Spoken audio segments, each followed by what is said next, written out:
नमस्ते, आपका स्वागत है। आज मैं फिल्म डॉन जॉन के बारे में बताने जा रहा हूँ। आगे बिगाड़ने वालों पर पूरी नजर रखें।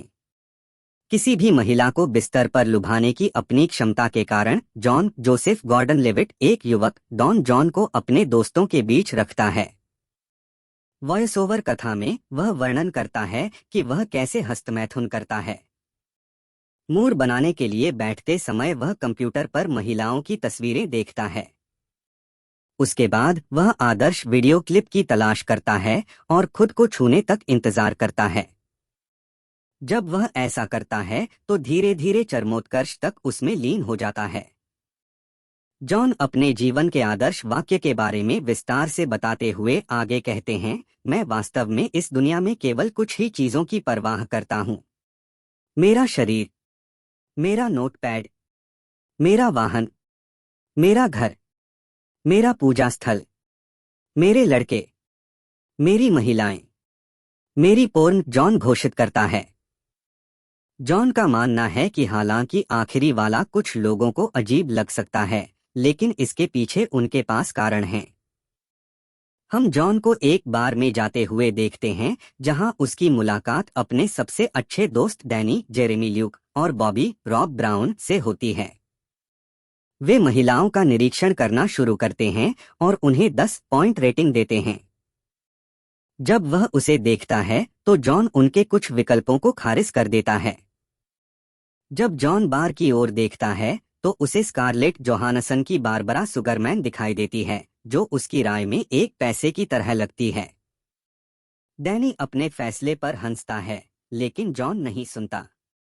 वह होलो कहने के लिए उसके पास आता है और मारने के लिए आगे बढ़ता है। बारबरा के साथ नाचते और शराब पीते जॉन का एक असेंबल दिखाई देता है। वह उसे चूमने और उसके पूरे शरीर को छूने की कोशिश करता है और वह उसे कुछ हद तक ऐसा करने की अनुमति देती है, लेकिन अन्य तरीकों से उसे अस्वीकार कर देती है। थोड़ी देर बाद वह उसके बिना टैक्सी में बैठ जाती है और जॉन हैरान हो जाता है कि वह एक महिला के साथ सफल नहीं हुआ। अंदर लौटते हुए वह एक और तेजस्वी महिला को देखता है। असेंबल फिर से शुरू होता है, लेकिन इस बार वह लड़की को घर लाने और उसके साथ यौन संबंध बनाने में कामयाब हो जाता है। बाद में बिस्तर पर वह खुद को उससे दूर कर लेता है, लिविंग रूम में कंप्यूटर चालू कर देता है और कुछ स्पष्ट सामग्री देखता है। हालांकि जॉन स्वीकार करते हैं कि आकर्षक महिलाओं के साथ नियमित रूप से यौन संबंध बनाना शानदार है, लेकिन उन्हें लगता है कि किसी कारण से यह पोर्न से हस्तमैथुन करने से बेहतर नहीं है। वह इसकी तुलना वास्तविक दुनिया में लड़कियों की कुछ करने की इच्छा से करता है। हो सकता है कि वे पोर्न में लड़कियों की तरह व्यवहार न करें, भले ही वे उनके जैसी ही दिखें और महसूस करें। उनका मानना है कि किसी लड़की को ओरल सेक्स देना आनंददायक नहीं है, और यदि वह सहमत नहीं होती है तो उस पर हमेशा समय की कमी होती है, क्योंकि वे उसे सेक्स के दौरान देखना चाहते हैं और जॉन उसके शरीर को उस स्थिति में महसूस नहीं कर सकता। सेक्स केवल एक मिशनरी स्थिति है। अंततः भले ही कंडोम एक आवश्यक बुराई है, लेकिन वे अच्छे नहीं लगते हैं और लड़की को पैसा देने के लिए उसे प्लास्टिक के एक टुकड़े में प्रवेश करना पड़ता है। जब पोर्न की बात आती है तो वह सब कुछ महसूस कर सकता है जो वह वास्तविक महिलाओं और वास्तविक कामुकता के साथ महसूस नहीं कर सकता। हर रविवार जॉन, उसके पिता जॉन सीनियर, टोनी डेंजा, बहन मोनिका, ब्री लार्सन और माँ एंजेला, ग्लेन हेडली एक साथ चर्च में जाते हैं। जॉन को अपने पुजारी के सामने अपने यौन शोषण और हस्तमैथुन के बारे में कबूल करने के बदले में हर हफ्ते प्रार्थना की सजा मिलती है। जॉन अपने लोगों के साथ रात का खाना खाता है। मोनिका चुप है और अपने फोन में खोई हुई है। उद्दाम और आक्रामक होने के अलावा उनके पिता को फुटबॉल का जुनून है। इस बीच उसकी मां ने जॉन को सूचित किया कि उसकी सबसे बड़ी उम्मीद यह है कि वह उसे सूचित करे कि आखिरकार उसे वह मिल गया है। उनका कहना है कि भले ही जॉन पोर्न का आनंद लेता है, लेकिन इसमें कुछ कमियां भी हैं। शुरुआत के लिए जब वह एक उत्कृष्ट क्लिप समाप्त करने वाला होता है तो कैमरा पुरुष कलाकार के पीओवी की ओर जाता है तो उसे निराशा होती है। वह अपने खाली समय को महत्व देता है और वहाँ बहुत अधिक पोर्न उपलब्ध है। इसके अतिरिक्त ऐसे उदाहरण भी हैं जब उसे कोई ऐसी क्लिप मिलती है जो इतनी आदर्श होती है कि वह सवाल करता है कि वह ऐसा कुछ क्यों नहीं खोज सकता। जॉन ने भीड़ के सामने स्वीकार किया कि वह अब अक्सर फिल्मों में नहीं जाता, विशेष रूप से वे जो बारबरा चाहेंगी।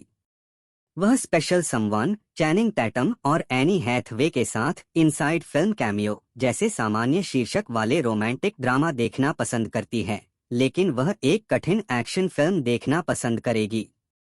जॉन के अनुसार हर कोई जानता है कि वे फिल्में कचरे से भरी होती हैं, लेकिन लोग उन्हें देखते हैं और उन्हें हल्के में लेते हैं। फिल्म की तरह जॉन स्पष्ट रूप से झूठ बोलता है, लेकिन बारबरा को यह पसंद है। फिर भी परिणामस्वरूप बारबरा उसे एक आवेशपूर्ण चुंबन देती है। जॉन अपने अपार्टमेंट को बेदाग बनाता है। वह चर्च में जाता है, जहां वह अपनी तपस्या के रूप में बारबरा को चूमने, संभोग से दूर रहने और बार बार हस्तमैथुन करने की बात कबूल करता है। यह तथ्य कि जॉन की एक प्रेमिका है और उसके जीवन में कुछ स्थिरता है, फिर भी उसके परिवार को प्रभावित करता है।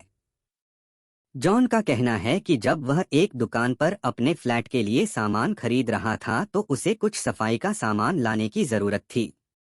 बारबरा ने उसे सूचित किया कि वह उसकी जगह साफ करने के लिए अपने क्लीनर को बुलाएगी, क्योंकि वह आश्चर्यचकित है कि वह इसे स्वयं साफ करता है। जब जॉन यह समझाने की कोशिश करता है कि उसे अपने अपार्टमेंट को साफ रखने में मजा आता है, तो बारबरा उसकी बात काट देती है। मेरे सामने वैक्यूमिंग की बात मत करो, चलो, बारबरा का दावा है। क्यों, क्या गलत है, मैं पूछता हूँ जॉन। क्यों?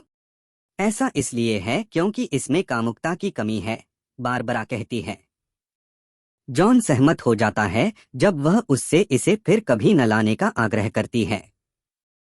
अपनी दैनिक दिनचर्या में लौटते हुए जॉन कहते हैं कि उन्हें उस कारण की याद आती है जो उन्हें अकेले रहना पसंद था। किसी ने उन्हें नहीं बताया कि कैसे जीना है, हालांकि वह स्पष्ट रूप से ढलान पर है। एक शाम शहर से बाहर जाते समय वह अपने सामने एक महिला को ले जाता है जिस पर उसके दोस्त डैनी की नजर होती है। जॉन के पास एक रोड रेस प्रकरण है और वह चर्च के रास्ते में एक आदमी की खिड़की को अपनी मुट्ठी से तोड़ देता है। चर्च में पहुंचने के बाद वह अपनी मां को अपने हाथ के बारे में एक अजीब बात बताता है। जॉन अपने परिवार को बताता है कि वह अभी भी बारबरा को एक अन्य पारिवारिक भोजन पर देख रहा है। उस रात बाद में जॉन पिज्जा के लिए बॉबी और डैनी से मिलता है। दोनों के बीच अब बेहतर संबंध हैं। डैनी ने खुलासा किया कि उसे एक लड़की का नंबर मिला था, लेकिन उसका नाम नहीं मिला क्योंकि उसने संपर्क सूची में उसका नाम पोनीटेल डाल दिया था। बॉबी और जॉन अपने दोस्तों के दुर्भाग्य पर हंसते हैं। टाइम स्नैप के साथ इस मूवी रिकैप में अपने पसंदीदा अनुक्रम पर टिप्पणी करें। इस अद्भुत पुनर्कथन को देखने के लिए धन्यवाद। नियमित मूवी अपडेट के लिए सदस्यता लें।